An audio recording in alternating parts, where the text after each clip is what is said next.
السلام علیکم، good evening student, کیسے ہیں آپ سب؟ امید ہے آپ سب خیریت سے ہوں گے۔ اوکے پیارے بچوں، آج کا جو ہمارا لیکچر ہے وہ ہے اسلام۔ جو آج ہم نے سورت پڑھنی ہے وہ ہے سورۃ الفلق بما ترجمہ۔ یہ سورت قرآن پاک کی سورہ نمبر 113 ہے۔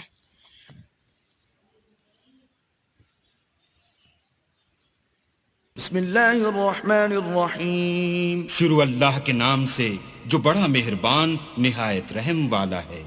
قل اعوذ برب الفلق من شر ما خلق ومن شر غاسق اذا وقب۔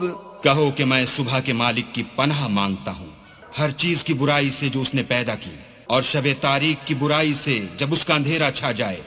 ومن شر النفاثات في العقد ومن شر حاسد اذا حسد۔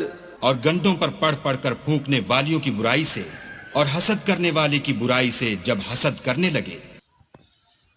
پیارے بچوں، امید ہے آج کا لیکچر آپ کی سمجھ میں آ گیا ہوگا۔ آپ نے اس سورت کو بما ترجمہ یاد کرنا ہے۔ نیکسٹ لیکچر تک کے لیے اللہ حافظ۔